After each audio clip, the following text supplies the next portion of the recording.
Allahu Allahu Allahu Allah Allahu Allahu Allah. Bismillahirrahmanirrahim. Assalamualaikum warahmatullahi wabarakatuh. Alhamdulillahirabbil alamin hamdan katsiran kama amar nahmaduhu wa nasta'inuhu wa nastaghfiruh wa na'udzu billahi min shururi anfusina wa min sayyiati a'malina man yahdihillahu fala mudilla lahu wa man yudlil fala hadiya lahu.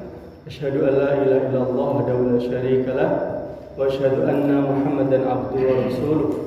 Allahumma shalli wa sallim wa barik ala Muhammadin wa ala alihi wa ashabihi ajma'in, amma ba'du.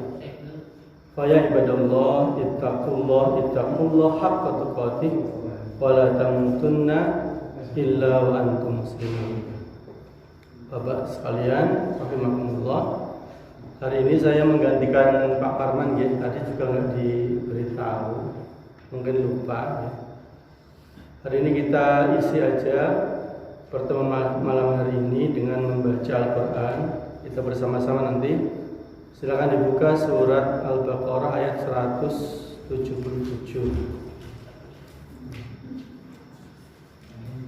Al-Baqarah ayat 177.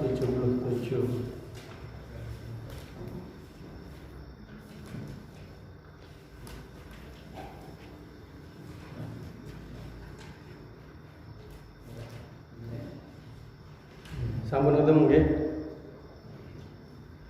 Baik, sambil mencari kita ta'awudz, lalu kita baca Al-Fatihah dulu.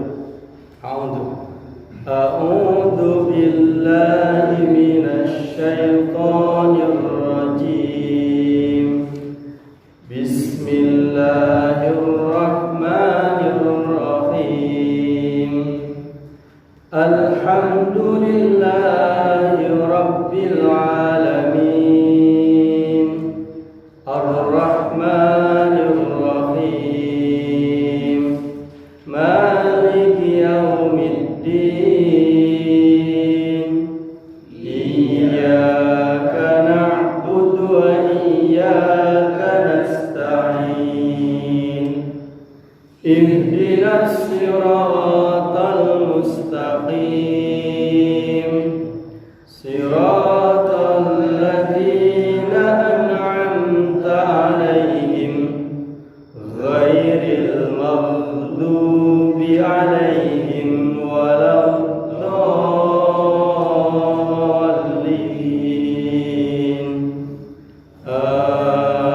Amin. Bismillah. Bismillahirrahmanirrahim. Saya dulu, nanti ditirukan ya.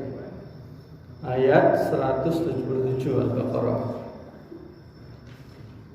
Laisal birra an tuwallu wujuhakum. Laisal birra an tuwallu wujuhakum qibalal masyriqi wal maghrib.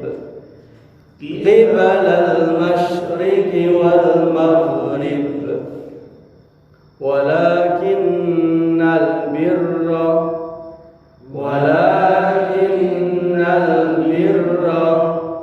man amana billahi wal yawmil akhir. Man amana billahi wal yawmil akhir wal malaikati wal kitabi wan nabiyyin.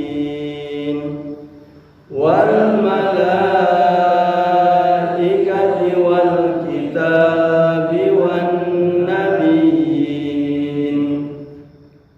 Wa atal mala ala hubbihi.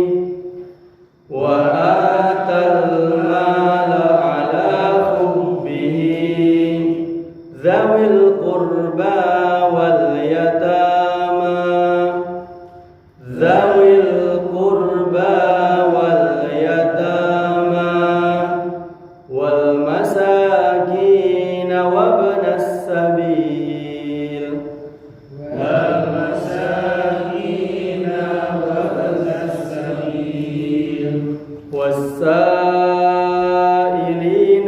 وفي الرقاب والسائلين وفي الرقاب وأقام الصلاة وآتى الزكاة وأقام الصلاة وآتى الزكاة والموفون بعهدهم إذا عاهدوا والموفون بعهدهم إذا عاهدوا والصابرين في البأساء والضراء وحين البأس والصابرين في البأساء والضراء وحين البأس أولئك الذين صدقوا أولئك الذين صدقوا وأولئك هم المتقون وأولئك هم المتقون. Kita ulang 2 kali lagi ya. Sekarang kita bersama-sama. 1, 2, 3.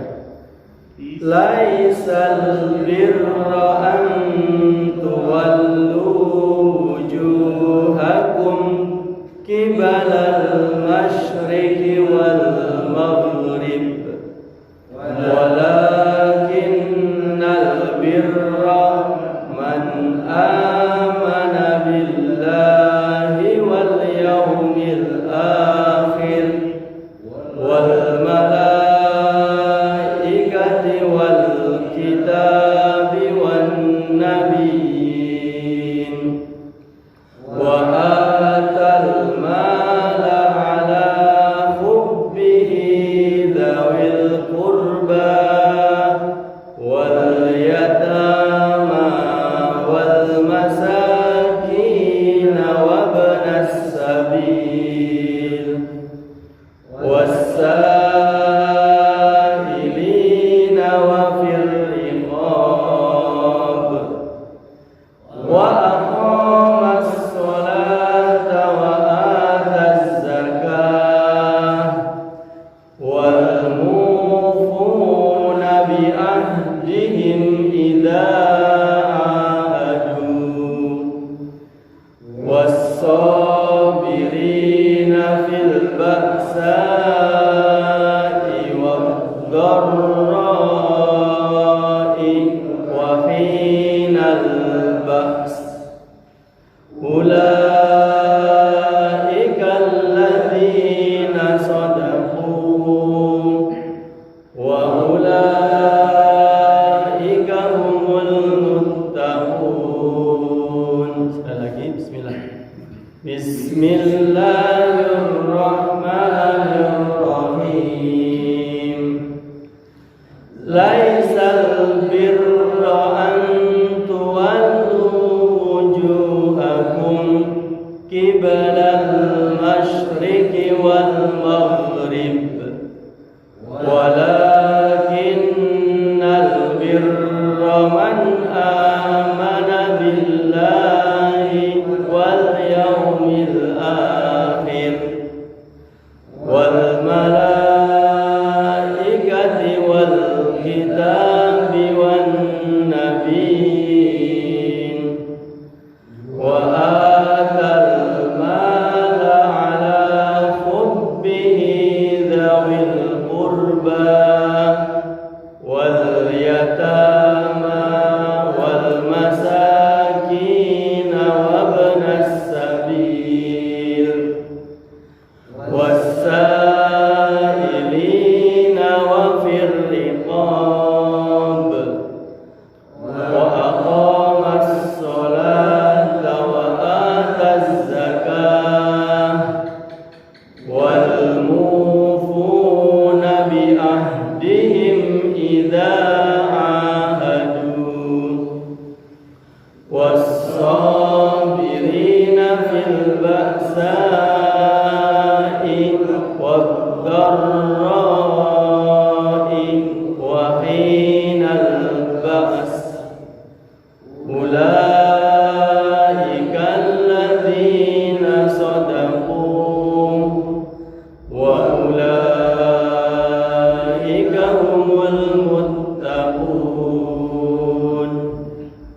sekalian, kita coba artikan ya.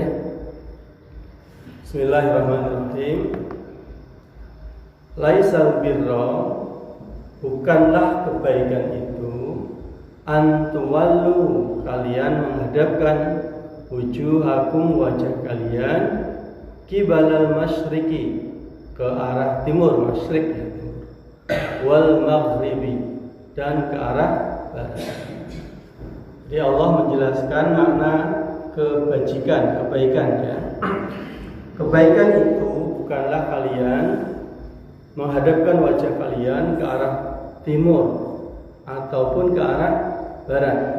Ini kalau kita nggak tahu asbabun nuzulnya, kita agak bingung nih.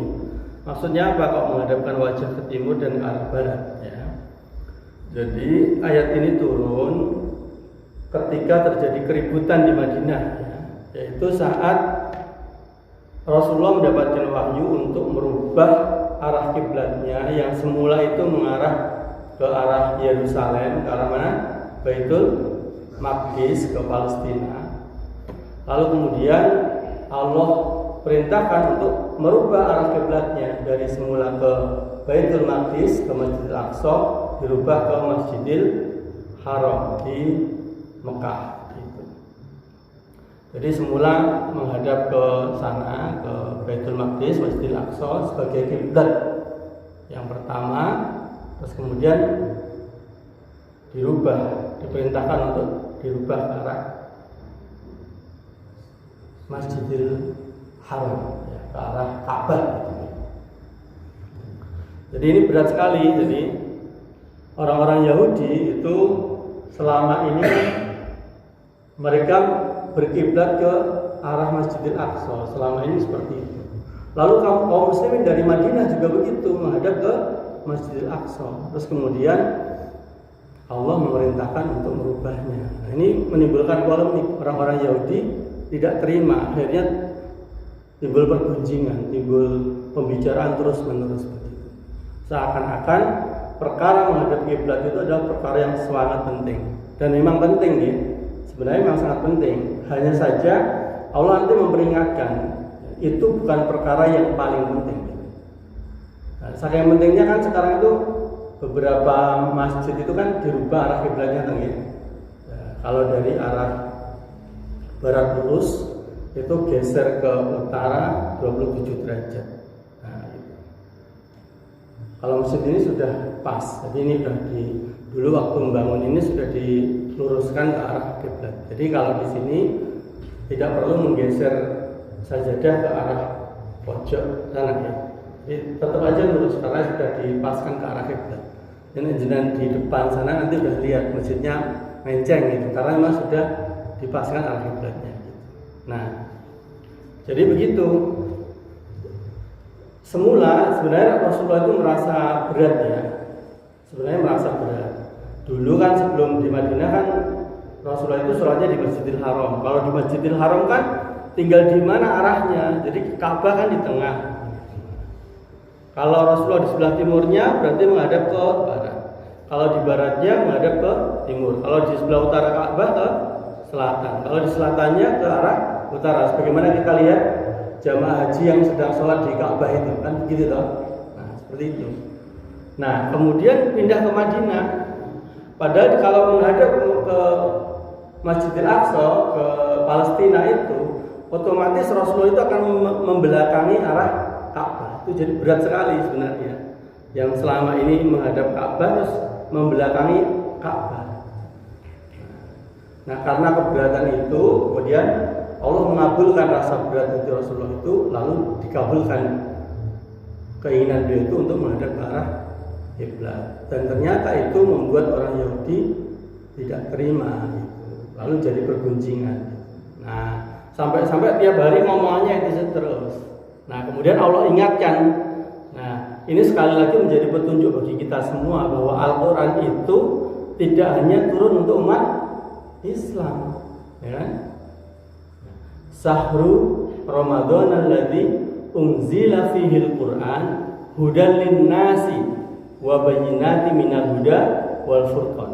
Jadi bulan Ramadan ini bulan diturunkan Al-Quran hudan linnas, sebagai petunjuk untuk seluruh manusia. Ya. Kemudian di banyak ayat Allah juga menjelaskan ya. Allah sering sekali menggunakan ayat, misalkan di memulai ayat itu dengan kalimat ya ayyuhan nas. Misalkan di surat Al-Baqarah ayat 21 itu ya. Ya ayyuhan nas ubudu rabbakumul ladzi khalaqakum wal ladzina min qablikum la'allakum tattaqun. Jadi seruannya dimulai dengan ya ayyuhan nas, wahai manusia. Artinya Al-Qur'an itu untuk kafatal nas. Jadi untuk seluruh manusia gitu. Bukan hanya untuk orang Islam, bukan. Karena kan wahyu-wahyu samawi, Injil, Taurat itu kan semuanya dari Allah gitu. Sehingga yang belakangan itu menyempurnakan dan menguatkan yang sebelumnya. Maka Al-Quran itu menjadi penguat bagi Injil dan Taurat, juga Zabur yang datang sebelumnya.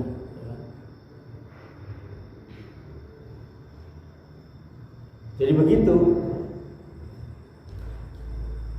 Wahai manusia, sembahlah Tuhanmu yang telah menciptakan kamu dan orang-orang sebelum kamu agar kamu bertakwa. Misalnya begitu di surat Al-Baqarah ayat 21. Jadi Al-Quran itu seruannya kepada seluruh manusia. Maka orang Yahudi pun kena seruan ayat ini gitu. Laisal birra an tuwallu wujuhakum qibalal masyriqi wal maghrib. Kebaikan itu bukan kamu menghadapkan ke arah timur atau ke arah barat, itu bukan kebaikan. Kalau kita menghadap ke kiblat sekarang itu semata-mata karena Allah perintahkan. Sebagaimana dulu Rasulullah dan para sahabat sholat menghadap ke Masjidil Aqsa karena Allah perintahkan. Jadi nggak bisa dilogika. Allah perintahkan menghadap ke sana. Ketika Allah menghendaki berpindah ya sudah berpindah. Nah, jadi sekehendak Allah, semau Allah. Maka itu bukan kebaikan kata Allah. Karena itu semau Allah aja. Kalau Allah menghendaki ke arah kiblat barat ya sudah. Maka kata Allah itu bukan kebaikan. Nah, kemudian dijelaskan ayat berikutnya. Kalau begitu kebaikan itu apa? Walakinnal birra, akan tetapi kebaikan itu adalah man amana billahi wal yaumil akhir. Yang pertama, kebaikan itu adalah kalian beriman kepada Allah dan kepada hari akhir. Beriman kepada Allah itu puncak iman ya, iman yang paling utama. Karena kalau kita tidak beriman kepada Allah kan berarti kita beriman kepada andada, tandingan-tandingan selain Allah. Akibatnya kita kufur. Jadi pokok yang pertama itu iman. Maka seruan pertama itu pasti iman dulu kan. Peniadaan yang selain Allah. Kalimatnya la ilaha illallah. Jadi meniadakan dulu. Tidak ada Tuhan illallah kecuali Allah. Jadi kita itu meniadakan dulu. Pokoknya nggak ada kekuatan lain, nggak ada sesembahan lain. Semuanya tidak ada. Illallah kecuali Allah. Maka ditetapkan illallah kecuali Allah. Nah, ini pokok iman yang pertama. Mengimani bahwa ada pencipta kita dan seluruh alam raya ini, itu Allah Subhanahu wa taala. Logikanya gampang sekali. Segala yang ada itu pasti ada yang menciptakan. Dan meja ini ada karena ada yang menciptakan. HP ini ada karena ada yang menciptakan. Terus gitu. Kalau kita nggak bisa melihat zatnya, berarti bukan berarti tidak ada. Gitu. Hanya kita tidak mampu. Gitu. Kita tidak punya kemampuan untuk itu. Bukan berarti tidak ada. Sebagaimana kita tidak bisa melihat panas.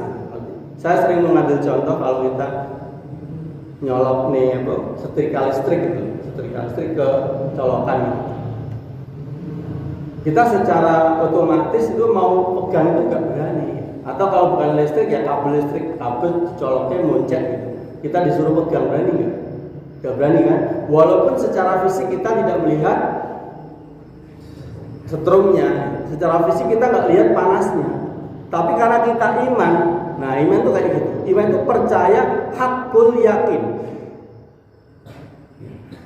Sebagaimana juga kalau kita lihat kabel listrik gitu ya, ngelewer, terus tapi kita paham sekring dimatikan, berani nggak kita pegang? Berani, karena hakul yakin nggak ada aliran listriknya. Nah seperti itu. Jadi keyakinan itu membuat kita mantap melakukan satu perbuatan. Karena kita yakin kabel listrik ngelewer itu ada listriknya, ada strumnya, kita nggak berani pegang. Nah itu hakul yakin. Seperti itu. Terus kemudian wal yaumil akhir, dan beriman kepada hari akhir. Nah ini juga puncak iman. Rasulullah itu diutus itu dalam rangka mengingatkan orang kepada hari akhir. Ya. Jadi Rasulullah itu diutus dalam rangka memperingatkan kepada hari akhir. Dan itu risalah semua nabi seperti itu. Semua nabi itu diutus untuk mengingatkan akan datangnya hari akhir. Kita tidak beriman pada hari akhir menyebabkan kita berbuat semau kita, ya kan? Hari akhir kita pahami sebagai hari pembalasan, hari di mana keadilan ditegakkan. Faman ya'mal mithqala dzarratin khairan yara. Barang siapa yang berbuat kebaikan walau sekecil zarah, biji sawi, atau kalau yang belajar IPA itu sekecil atom, elektron, atau yang lebih kecil lagi katanya kuat, pasti dia akan melihat hasilnya.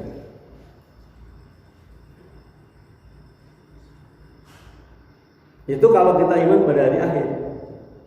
Sehingga kalau kita meyakini itu, ya, barang siapa yang meyakini bahwa hari akhir ada, hari pembalasan itu ada, bahwa kebaikan yang sekecil zarah pun akan dibalas, keburukan yang sekecil zarah pun kita akan melihat akibatnya, maka dia akan berhati-hati dalam perbuatannya. Kita masih ingat kan ketika Rasulullah itu mengundang para paman-pamannya, kerabatnya itu untuk makan-makan itu. Kemudian setelah makan-makan Rasulullah katakan, wahai kerabatku, seandainya saya katakan pada kalian di balik gunung itu ada pasukan perang yang akan menyerang kalian, apakah kalian percaya? Ya, aku percaya. Jadi kayak testimoni dulu itu. Aku ini orang terpercaya loh, seperti itu. Aku ini al-amin loh, kamu tuh percaya aku toh, gitu. Jadi Rasulullah itu meyakinkan kepada mereka semua bahwa selama mereka bergaul dengan Nabi Muhammad itu, mereka mendapati Nabi Muhammad itu sebagai orang yang terpercaya. Buktinya apa? Rasulullah mendapatkan gelar Al-Amin.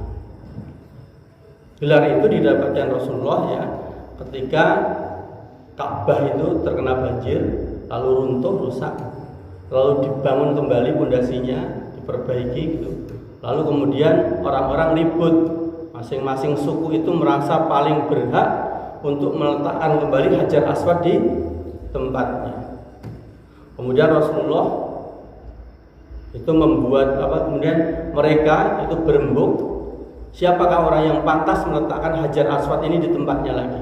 Mereka bersepakat orang yang paling pagi-pagi datang ke Ka'bah untuk beribadah, maka dialah yang berhak meletakkannya.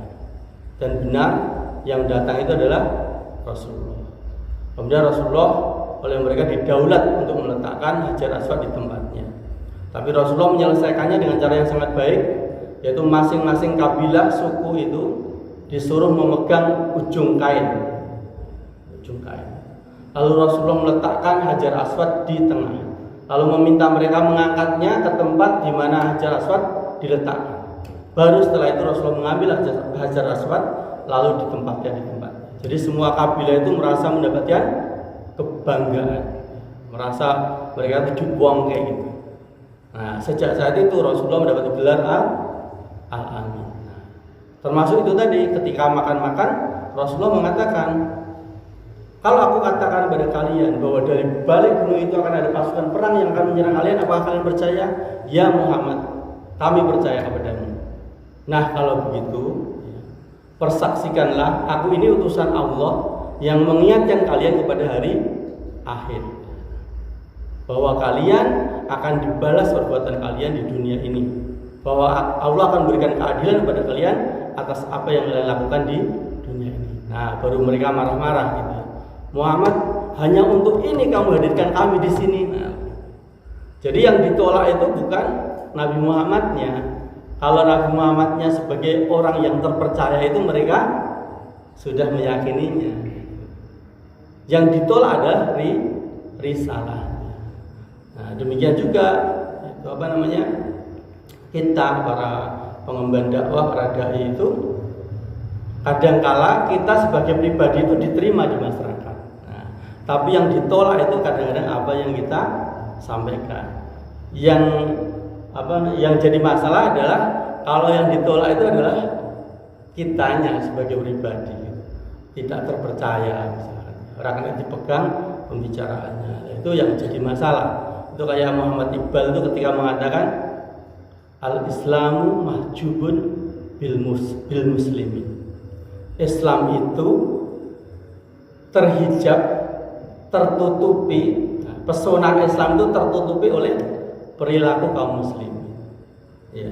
Jadi orang-orang menjadi tidak tertarik kepada Islam itu karena melihat perilaku kaum muslimin. Nah, misalkan kaum muslimin itu jorok, kaum muslimin itu banyak koruptornya, misalkan. Kaum muslimin itu misalkan tidak adil. Nah, karena itu membuat orang melihat Islam itu dari sudut pandang itu akhirnya, bahwa Islam itu sebagai agama yang syamil mutakamil, yang sempurna, itu nggak kelihatan karena tertutup oleh perbuatan kita sebagai kaum muslimin. Maka selayaknya kita itu berupaya untuk menyesuaikan tindakan kita itu sesuai dengan ajaran-ajaran Islam, agar orang-orang itu melihat Islam itu adalah ya tampilan kita ini.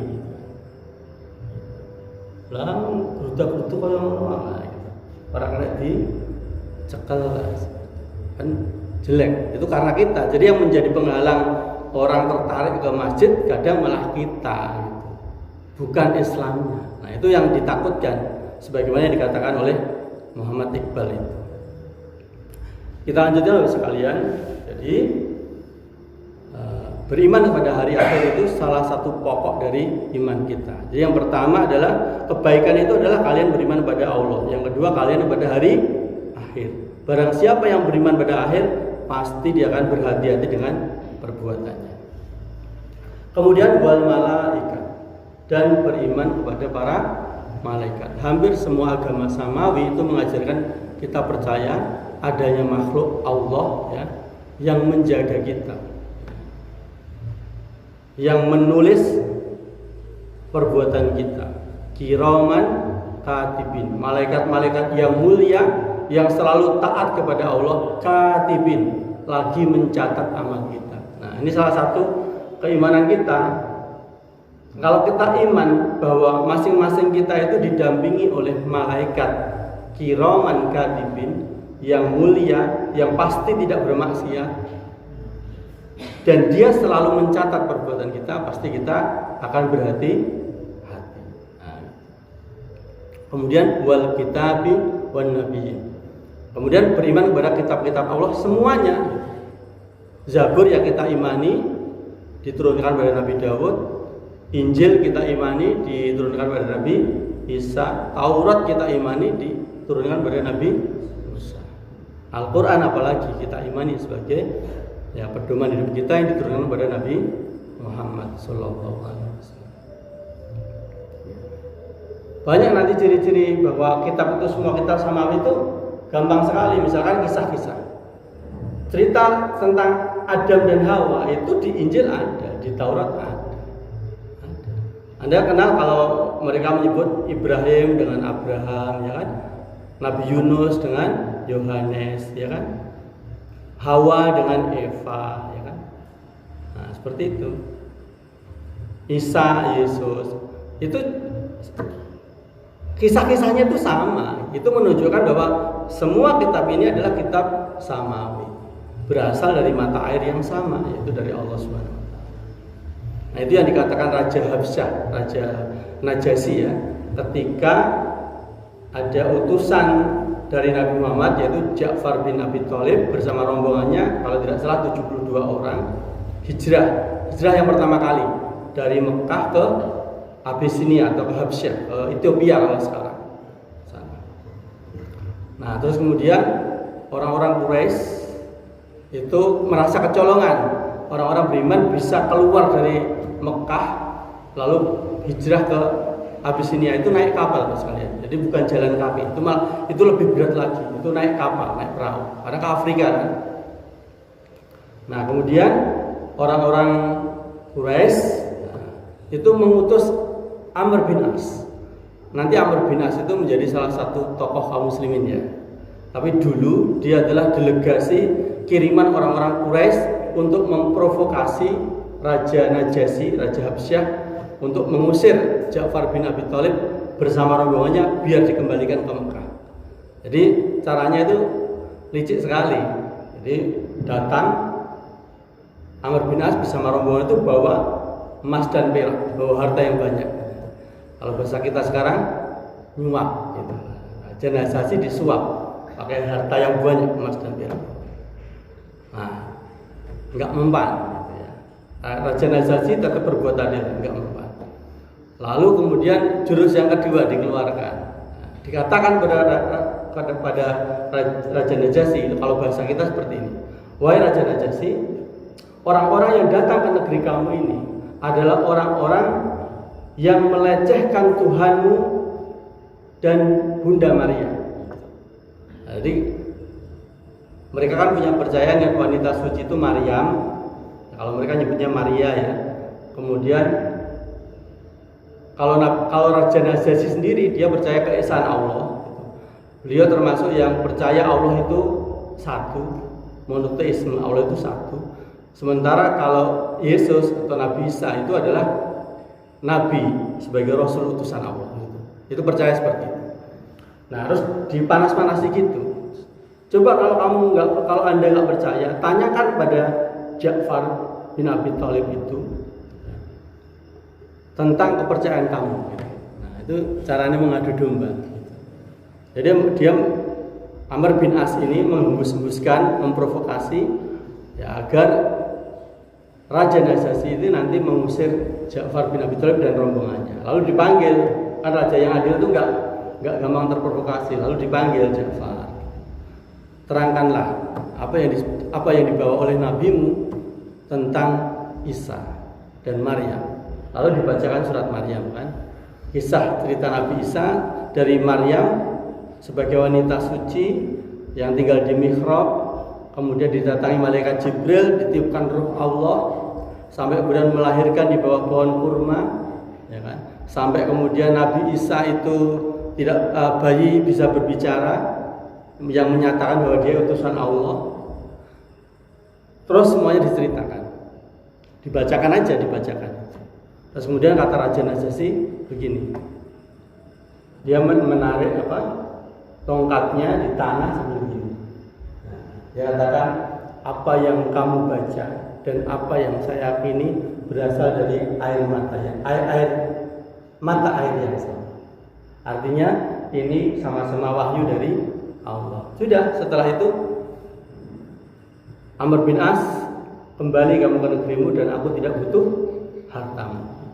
Lalu kaum muslimin beberapa saat sampai nanti hijrah di Madinah, mereka dilindungi di negerinya Raja Najasyi. Wallahu a'lam bishawab, ditaruh di sebagian cerita itu nanti Raja Najasyi itu termasuk salah satu raja yang beriman kepada Allah, tapi imannya disembunyikan. Wallahu a'lam bishawab. Saya baca tarikhnya seperti itu. Nah, begitu masalahnya. Jadi kitab-kitab dari Allah itu wajib kita yakini ya. Bahwa ada sebagian dari para rahib-rahib itu menyimpangkan sebagian ajaran itu iya. Saya lanjutkan gitu, ternyata cepet banget. Wan nabiyyin, dan nabi-nabi semuanya jelas itu sama ya. Wa atal mala ala hubbihi dawil qurba. Nah, dan kebaikan itu adalah wa atal mala ala hubbihi dawil kurba. Kalian memberikan harta kalian yang kalian cintai dawil kurba, kepada kerabat terdekat. Nah, ini menjadi petunjuk pada kita bahwa orang yang wajib kita santuni pertama kali itu adalah kerabat terdekat. Bukan yang jauh-jauh, bukan, tapi kerabat terdekat dulu. Baru kemudian wal yatama, dan anak-anak yatim, wal masakina, dan orang-orang miskin, wa ibnas sabil, dan orang-orang di dalam perjalanan, fi sabilillah. Ya, orang-orang dalam perjalanan. Wasailin, dan orang-orang yang meminta-minta, wa firiqab. Ya, wa firiqab itu dan apa? Dan orang yang tersandra dengan utang, ya. Jadi orang meminta-minta itu kewajiban kita memberi sekemampuan kita. Nek kita tahu secara pasti bahwa itu akan dipakai untuk maksiat, silakan jangan tidak memberi. Tapi kalau kita tidak yakin bahwa itu tidak dipakai maksiat, apalagi itu untuk kebutuhan konsumtif, makan, ya, makan minum, itu kita upayakan memberi sekemampuan kita. Nah, itu kebaikan. Jadi kebaikan itu, makanya begitu saya. Kadang kita itu terlalu sibuk membicarakan perbedaan-perbedaan di antara kita dalam hal-hal fikih. Sampai kita itu ada berantem dengan teman kita sendiri hanya hal-hal fikih yang ringan-ringan. Yang padahal masing-masing punya pendapat, masing-masing punya hujah, punya dalil. Tapi bahwa kebaikan yang sebenarnya ini malah kita abaikan. Kita itu punya kewajiban memberikan sebagian harta kita pada kerabat yang terdekat, kepada anak yatim, kepada orang miskin, kepada orang yang dalam perjalanan, kepada orang yang meminta-minta, kepada orang yang terkena beban berat karena utang. Kemudian apa kebaikan itu? Wa aqama sholata wa atas zakah. Dan kalian menegakkan sholat. Aqama sholat, menegakkan sholat, menjaga sholat, menegakkan sholat. Terus wa atas zakah, dan membayar zakat. Tadi sudah ada memberi, tapi kok ini masih ada wa atas zakah? Kenapa? Kalau wa atas zakah ini adalah infak yang wajib. Nah, zakat. Kalau yang tadi wa atal mal ala hubbi dawil qurba itu yang tidak wajib, tapi yang utama. Saya lanjutkan tinggal sedikit. Kemudian wal mufuna bi adhim idza ahadu. Nah, ini kebaikan itu adalah kalian wal mufuna bi ahdihim. Kalian itu memenuhi janji kalian ketika kalian berjanji. Nah, ini kaum muslimin yang sekarang itu mulai luntur ini. Ya, kapan bayarnya? Sesok.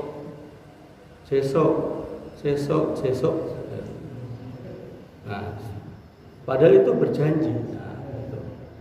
Ya. Bahkan menipu, ya kan? Nah, ini nggak boleh. Ciri khas orang beriman itu wal mufuna bi ahdihim idza ahadu. Kalau dia berjanji, dia akan memenuhi janjinya. Terus wasabirina fil ba'sa'i wad dharra wa hinal ba's. Orang-orang beriman itu adalah orang-orang yang sabar fil ba'sa wad dharra, dalam kesusahan dan kesempitan, wa hinal ba's, dan di dalam peperangan. Ciri kita bahwa kita salah satu kebaikan itu adalah kita sabar ketika diuji, ya, dalam sempit. Sampai kemudian itu kita isinya cuma ridho. Jadi kalau ada kesusahan kok gagal terus, akhirnya kita cuma adanya ridho. Ini sudah takdir Allah, ini pilihan Allah. Nah, begitu, sampai begitu, itu adalah kebaikan. Nah, kemudian Allah kasih stempel ini, ulaikal ladzina shadaqu. Orang-orang yang punya sifat itu tadi dari atas sampai bawah tadi, ulaikal ladzina shadaqu. Mereka lah orang-orang yang benar imannya. Jadi sekalian, ayat ini bisa menjadi indikator iman kita. Karena Allah katakan ulaikal ladzina shadaqu. Mereka lah orang yang benar imannya. Jadi cirinya itu tadi, mereka orang yang benar iman. Terus yang terakhir, wa ulaika humul muttaqun. Dan mereka lah yang disebut orang-orang yang bertakwa. Nah, jadi mari kita jadikan ayat 177 surat Al-Baqarah itu menjadi cermin bagi kita semuanya, indikator keimanan dan ketakwaan kita. Ya, kita lihat ayat itu, kita baca, kita resapi ayat itu, lalu kita lihat diri kita sendiri sudah mengamalkan isi ayat itu atau belum. Ya, kalau belum, mari kita berusaha untuk kita amalkan, kita sesuaikan pribadi kita dengan ayat ini, sehingga kita termasuk orang-orang yang benar imannya dan dimasukkan ke dalam golongan orang-orang yang bertakwa. Mari kita tutup dengan doa kafaratul majelis. Subhanakallahumma wa bihamdika asyhadu an la ilaha illa anta astaghfiruka wa atubu ilaik. Assalamualaikum warahmatullahi wabarakatuh.